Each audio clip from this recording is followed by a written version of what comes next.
Hello guys, welcome back to my YouTube channel. ഇന്ന് ഞാൻ കാണിക്കാൻ പോകുന്നത് എൻ്റെ വീട്ടിലെ ഫ്രിഡ്ജാണ്. സത്യം പറഞ്ഞാൽ ഫ്രിഡ്ജല്ല കേട്ടോ, ഫ്രീസറാണ്.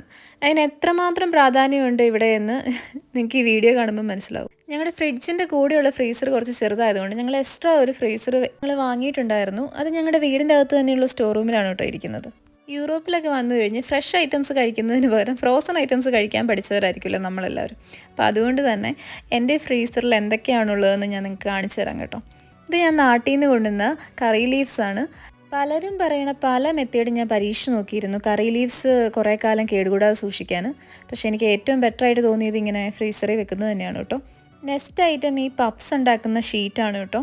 ഇതെന്നോട് ആരാണ്ടൊക്കെ ചോദിച്ചിരുന്നു കമൻറ്റിൽ എവിടെ നിന്നാണ് വാങ്ങുന്നതെന്ന്. ഞാനിത് വാങ്ങിയത് ഇവിടുത്തെ കൂപ്പ് മേഗ കൂപ്രസി എന്നൊക്കെയാണ് കേട്ടോ. ഇങ്ങനത്തെ മാംഗോ ക്യൂബ്സ് ഒക്കെ വാങ്ങി വെച്ചിരുന്നാൽ പെട്ടെന്നൊരു മാംഗോ ലസ്സിയൊക്കെ ഉണ്ടാക്കാൻ ഈസി ആയിരിക്കും കേട്ടോ. നിങ്ങൾക്ക് കുറച്ച് പേർക്കൊക്കെ അറിയാമായിരിക്കും ഈ മഫിൻസ്. നിങ്ങൾക്ക് രാവിലെ മാത്രം മഗ്ഡി ചെന്നാൽ കിട്ടുന്ന ഒരു സാധനമാണ്. കുറച്ച് നേരം ക്യൂ നിന്നാൽ മാത്രമേ ഇത് കിട്ടാറുള്ളൂ. അതുകൊണ്ട് തന്നെ ഞങ്ങളിത് വാങ്ങി വെച്ച് ഇവിടെ ഉണ്ടാക്കാമെന്ന് വിചാരിച്ച് വെച്ചതാണ്. പക്ഷെ ഉണ്ടാക്കിയിട്ടില്ല, അതാണ് സത്യം. പിന്നെ ഓഫ് കോഴ്സ് എല്ലാവരുടെയും വീട്ടിലുള്ള ബ്രെഡാണിത്.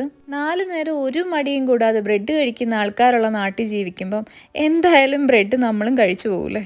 ഈ നോർവീജിയൻസ് ഒക്കെ സാധാരണ 4 നേരം ഫുഡ് കഴിക്കുന്നവരാണ് കേട്ടോ. ബ്രേക്ക്ഫാസ്റ്റ്, ലഞ്ച്, ഡിന്നർ കൂടാതെ അത് കഴിഞ്ഞൊരു ഈവനിങ് മീൽ കൂടിയുണ്ട്. ബട്ട് അവരുടെ ഡിന്നർ 4 മണിക്കും ഞാൻ ഈ പറഞ്ഞ ഈവനിങ് മീൽ ഒരു 7 o'clock തീർന്നിരിക്കും. ഞാൻ ഇടയ്ക്കിടയ്ക്കൊക്കെ ഇത് അടച്ചു തുറക്കുന്നത് എൻ്റെ കൈ തണുക്കാൻ തുടങ്ങിയിട്ടാണ് കേട്ടോ. ഇനി നമുക്ക് മെയിൻ ഐറ്റംസിലേക്കൊക്കെ പോകാം. നിങ്ങൾക്ക് കാണുമ്പോൾ തന്നെ അറിയാലോ, നമ്മുടെ ചിക്കനാണിത്. ഒരു സത്യം പറയട്ടെ, ഇതിൽ എന്തൊക്കെയുണ്ടെന്ന് നിങ്ങളുടെ കൂടെ ഞാനും ആദ്യമായിട്ടാണ് കേട്ടോ കാണുന്നത്. ബിക്കോസ് ഇത് ഫില്ല് ചെയ്യുന്നത് അരുണാണ്, empty ആക്കുന്നത് ഞാനും.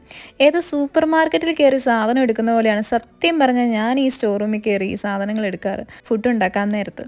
അതുകൊണ്ട് എനിക്ക് പോലും അറിയില്ല ഇതിൽ എന്തൊക്കെയുണ്ടെന്ന് തന്നെ. ഇതെല്ലാം തന്നെ സ്വീഡൻ ബോർഡർ പോയി വാങ്ങിയതാണ് കേട്ടോ. സത്യം പറഞ്ഞാൽ ഹാഫ് പ്രൈസിൽ ചിക്കനൊക്കെ നമുക്ക് കിട്ടും. നോർവേനേക്കാൾ ഹാഫ് പ്രൈസേ ഉള്ളൂ സ്വീഡനിൽ ചിക്കനും ബീഫിനൊക്കെ. അതുകൊണ്ട് തന്നെ ഒരു തവണ പോയി കഴിയുമ്പം ഒരു ഫ്രീസർ നിറയ്ക്കാനുള്ള അത്രയും ഇതിനകത്ത് പകുതി മുക്കാലും ഞങ്ങൾ യൂസ് ചെയ്തു. അതുകൊണ്ടാണ് ഇത്രയായിട്ട് പകുതിയായിട്ടിരിക്കുന്നത്. ഇല്ലെങ്കിൽ ഇത് ഫുള്ള് നിറഞ്ഞായിരുന്നു ഇരുന്നിരുന്നത്. ഇവിടെ നോർവേയിൽ ഒരു നാടൻ റെസ്റ്റോറൻറ്റ് കിട്ടുമെന്ന് ആരും പ്രതീക്ഷിക്കേണ്ട. ബിക്കോസ് ഇവിടെ അങ്ങനെ ഒരു കേരള റെസ്റ്റോറൻറ്റ് ഇല്ല. സോ ഇങ്ങനെ ഫ്രോസൺ പൊറോട്ടയൊക്കെ വാങ്ങി വെക്കാനുള്ള മാർഗ്ഗമുള്ളൂ. പക്ഷെ സത്യം പറയാട്ടോ, ഈ പൊറോട്ട കൊള്ളില്ല.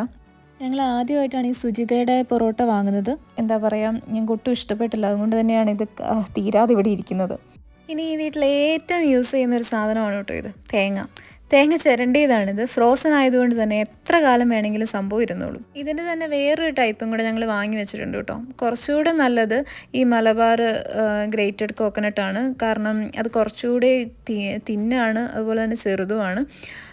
മറ്റേത് കുറച്ച് നീണ്ടു കിടക്കും. ഇപ്പോൾ നമ്മൾ പുട്ടോ ബാക്കി എന്തെങ്കിലും സാധനം ഉണ്ടാക്കി കഴിയുമ്പോഴേക്കും കുറച്ച് ക്രഷ് ചെയ്യാതെ നമുക്ക് യൂസ് ചെയ്യാൻ പറ്റില്ല. ആന കരിമ്പൻകാട്ടി കയറി ഇതുപോലെ ഞാനിത് ഫുള്ള് കുത്തി മറിച്ചിട്ട് കേട്ടോ. ആരോട് നന്നായി അടുക്കി വെച്ചതായിരുന്നു. ഇത് എനിക്ക് എടുക്കാൻ പറ്റുന്നില്ല. ഇവിടെ ഞാൻ എന്ത് ചെയ്യാനാ. ഞാൻ ഈ നിരത്തി വെച്ചിരിക്കുന്നത് സാൽമണും ഓററ്റൊക്കെയാണ് കേട്ടോ. ഇവിടെ സാൽമൺ ഇഷ്ടം പോലെ കിട്ടുന്ന രാജ്യമാണെന്ന് എല്ലാവർക്കും അറിയാലോ. സംഭവം ഉണ്ടാക്കാൻ അതുപോലെ ഈസിയാണ്. സോ പെട്ടെന്നുണ്ടാക്കാൻ പറ്റിയ കപ്പിൾസിൻ്റെ ഇടയിൽ വഴക്കിനേക്കാളും ഈസിയാണ് ഈ സാൽമൺ ഫ്രൈ ചെയ്യാനെന്നാണ് ഞാൻ പറയാറ്. ഇതിലും അധികം ഉണ്ട് കേട്ടോ. ബട്ട് എല്ലാം ഇതിൻ്റെ അടിയിലായതുകൊണ്ട് എടുക്കാൻ പറ്റണില്ല ഗൈസ്. കയ്യിൽ കിട്ടിയതൊക്കെ ഞാൻ പൊക്കിയെടുത്തിട്ടുണ്ട്. ഇത് കൂടാതെ ഫ്രഷ് മീനുകൾ നമുക്ക് എല്ലാ ചൊവ്വാഴ്ചകളിലും 50% ഓഫറിൽ നമുക്ക് കിട്ടും കേട്ടോ. സ്റ്റോക്ക് ക്ലിയറൻസിന് വേണ്ടിയാണ് എല്ലാ ആഴ്ചയും അവരിങ്ങനെ ചെയ്യുന്നത്. സാധനങ്ങളെ പറ്റി മാത്രമേ ഞാൻ പറഞ്ഞുള്ളൂ അല്ലേ, ഫ്രീസറിനെ പറ്റി പറഞ്ഞില്ലല്ലേ. ഞാൻ റോബോട്ട് വാക്വം ക്ലീനറിൻ്റെ ഒരു വീഡിയോ ഇട്ടപ്പം ജീവിതത്തിൽ വാങ്ങിയതിൽ ഇത്രയേറെ ഉപകാരപ്പെട്ട ഒരു സാധനമില്ലെന്ന് ഞാൻ പറഞ്ഞിരുന്നു. അതുപോലെ തന്നെ മറ്റൊന്നാണ് കേട്ടോ ഈ ഫ്രീസർ. ഇത് വാങ്ങിക്കഴിഞ്ഞപ്പോഴാണ് ഇതിന് ഇത്രയേറെ ഉപകാരമുണ്ടെന്ന് മനസ്സിലായത്. ഞാൻ ഫസ്റ്റ് ഇതിൻ്റെ വലുപ്പം കണ്ടിത് സ്ഥലം കളയുമെന്നൊക്കെ പറഞ്ഞ് വാങ്ങണ്ടെന്ന് വിചാരിച്ചതാണ്. ബട്ട് ഇവിടെ ഇത്രയേറെ ഉപകാരപ്പെട്ട മറ്റൊന്നില്ല. ഇതിന് നാട്ടിലെ 20,000 രൂപ അടുത്തേ ആവുന്നുള്ളൂ കേട്ടോ. അതായത് നോർവീജിയൻ ക്രോൺ എന്ന് പറയുമ്പോൾ 2,000 നോക്കിനുള്ളിൽ നിൽക്കും. വീട്ടിൽ സ്ഥലമുള്ളവർ മസ്റ്റായിട്ട് വാങ്ങി വെക്കേണ്ട ഒന്നാണ് കേട്ടോ ഇത്. ഹലോ ഫ്രണ്ട്സ്, എന്നെക്കൊണ്ട് ഇത് പറ്റുമെന്ന് തോന്നുന്നില്ല. ഒരു കോഴിയുടെ തല തൊട്ട് കാൽ വരെയുള്ള ഓരോ പാർട്സ് ഓരോ പാക്കറ്റിലാക്കി ഇതിനകത്തുണ്ട് ഗൈസ്. ഇത്രയേറെ വെറൈറ്റി ഇതിനുണ്ടായിരുന്നെന്ന് എനിക്കറിയില്ലായിരുന്നു. വേറൊരു സംഭവം കിട്ടി. റെയിൻഡിയർ ഇറച്ചിയാണ് കേട്ടോ ഇത്. വളരെ കൊഴുപ്പ് കുറച്ച് പ്രോട്ടീൻ ധാരാളമുള്ള സ്വാദിഷ്ടമായ ഒരു ഇറച്ചിയാണ് കേട്ടോ ഇത്. നല്ല ഹെൽത്തി ആയ മീറ്റ് ആയതുകൊണ്ട് എല്ലാ സൂപ്പർ മാർക്കറ്റിലും സംഭവം കിട്ടുകയും ചെയ്യും. സഹൃദരെ, ഞാൻ എൻ്റെ സാഹസം ഉപേക്ഷിക്കുകയാണ്. അത്ര ഈസി ആയ ഒരു കാര്യമല്ല ഇതിൻ്റെ അകത്തുനിന്ന് പല സാധനങ്ങൾ കണ്ടുപിടിക്കുക എന്നത്. അരുണ് ഹൈറ്റ് ഉള്ളതുകൊണ്ട് അരുൺ എടുക്കട്ടെ, എന്നെ കൊണ്ട് പറ്റില്ല. ഇത് കൂടാതെ ഞങ്ങളുടെ ഫ്രിഡ്ജിന്റെ കൂടെയുള്ള ഫ്രീസറിൽ കുറേ അധികം ഐസ്ക്രീംസും അതുപോലെ പെട്ടെന്ന് എടുക്കാൻ വേണ്ടി കുറച്ച് കോക്കനട്ടൊക്കെ ഞാൻ വെച്ചിട്ടുണ്ട് കേട്ടോ. ഈ വീഡിയോ നിങ്ങൾക്ക് ഉപകാരപ്പെട്ടു എന്ന് ഞാൻ വിചാരിക്കുന്നു. ഇത് കൂടി ചെറിയ ഫ്രിഡ്ജൊക്കെ ആണെങ്കിൽ, ഫ്രിഡ്ജ് പിന്നെയും കുഴപ്പമില്ല, ഫ്രീസർ ഇതുപോലത്തെ ചെറുതൊക്കെ ആണെങ്കിൽ ഇങ്ങനത്തെ ഫ്രീസർ വാങ്ങി വെക്കുന്നത് വളരെ ഉപകാരമായിരിക്കും. അത് ഈ യൂറോപ്പിലൊക്കെ താമസിക്കുന്നവർക്ക് നിങ്ങൾക്ക് അറിയാമായിരിക്കും, ഏറ്റവും കൂടുതൽ സാധനങ്ങൾ ഫ്രോസൺ ആയിട്ടുള്ള സാധനങ്ങളായിരിക്കും നമുക്ക് വാങ്ങാൻ കിട്ടുക. അപ്പം അത് കടയിൽ ഓടിപ്പോയി വാങ്ങുന്നതിന് പകരം ഇങ്ങനെ അതുപോലെ തന്നെ സ്വീഡൻ പോലുള്ള രാജ്യങ്ങളിലൊക്കെ പോയി വാങ്ങിയിട്ട് വരുവാണെങ്കിൽ കുറച്ച് വില കുറച്ച് വാങ്ങി വെക്കുകയും ചെയ്യാം.